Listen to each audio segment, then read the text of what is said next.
you ask yourself, what do I want my attitude to be when things go wrong? You're not going to say, I want to be annoyed, I want to be upset. When you ask yourself the question, what do I want my attitude to be? You're more likely to say, I don't want to be angry, I don't want to be annoyed about this. And having answered it that way, you will make some effort not to be angry and not to be frustrated. I'm not saying it's a panacea or a cure-all, but it does work.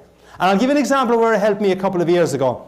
I was driving in the western suburbs of Chicago in heavy rush hour traffic. Came to a set of traffic lights, turned left at the traffic lights, and a few seconds after turning left, I noticed in my rear view mirror a mobile discotheque.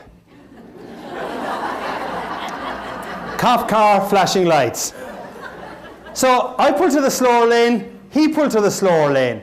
And I remember saying to myself, well, Holy St. Patrick and St. Bridget. Bit of respect there, please.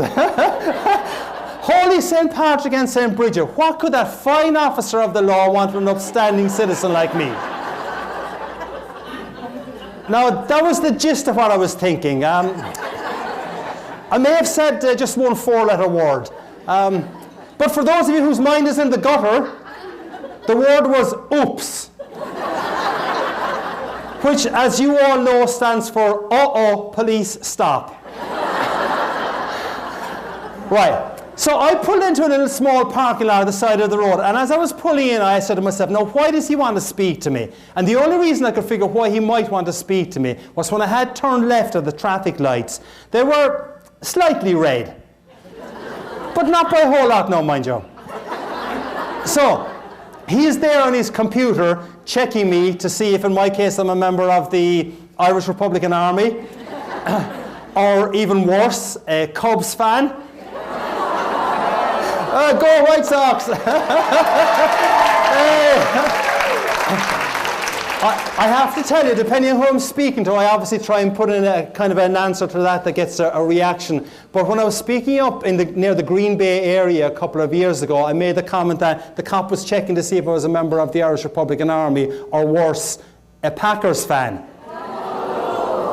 I didn't think I would get out of that room alive. So he was there checking my computer to see what my record was like. And I asked myself the question that I said you should ask when things go wrong. So I asked myself the question, what do I want my attitude to be? And I said there's no point in being antsy and annoyed about this. He probably doesn't understand the concept of slightly red lights. So in my side mirror, I see him walking up towards me. And this being Chicagoland area, I prayed that he had an Irish name. I prayed that he had this vision of Ireland, that the roads are still unpaved, that milk is brought to the creamery via donkey and cart, and that traffic lights, if they exist at all, are, well, basically advisory. I look up. Officer Schmidt, who proceeded to tell me in minute detail what I had done wrong. He asked for my license and he asked for my insurance. Now, none of this is made up, I promise you. I had asked myself the question, what do I want my attitude to be? As he is looking at my license, he says to me, sir, I like your attitude. I'm thinking, woohoo, I'm getting away with this. Then he looks at my insurance and he says, sir, your insurance certificate is out of date. My wife normally looks after that, officer. He smiled. I think he realized he was dealing with one more administratively incompetent husband. Ladies, you know the story, I'm sure.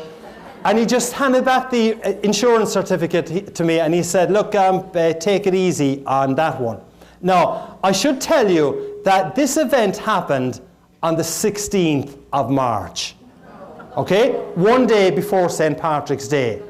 So the rest of the conversation went as follows. We're having great good fun, and as you will see, it continued that way. So the rest of the conversation went, how much will this cost me, officer? He said, I'll cite you for the red light. I'll leave you go on the insurance. That'll cost you $75, sir.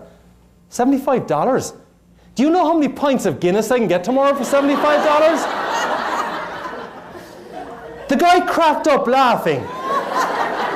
I think he thought I was on crystal meth. And he said to me, sir, if I was to cite you for the red light and the lack of insurance, this would be significantly more expensive. You'd have to go to a traffic court. So I said, thank you, I appreciate the break you're giving me. I pull into a very small parking lot with only one access and egress, so I had to turn the car around and drive by Officer Schmidt. As I drove by Officer Schmidt, I kid you not, he waved to me with a genuine smile. That was how the conversation had gone. And I said, this is crazy.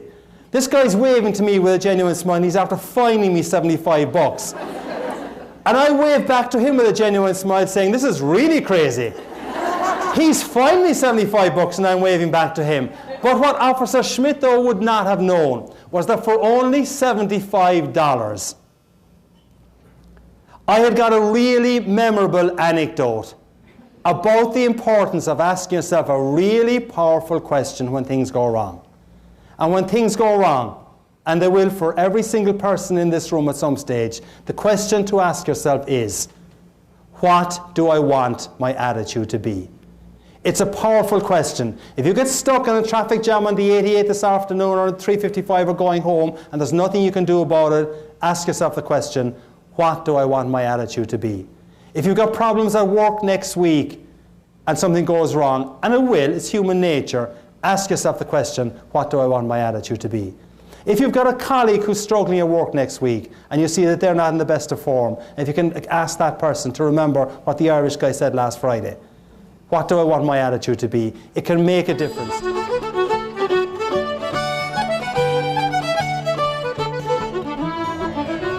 All of you are here today because you've done fantastic work for Edward Hospital over the years. And I think what each of you should do is give yourself a giant round of applause for what you have done.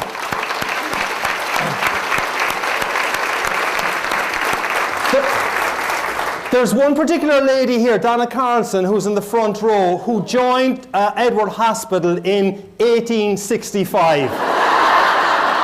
Oh no, oh 1965. Oh sorry, yeah. I was really intrigued about how well that Botox was working.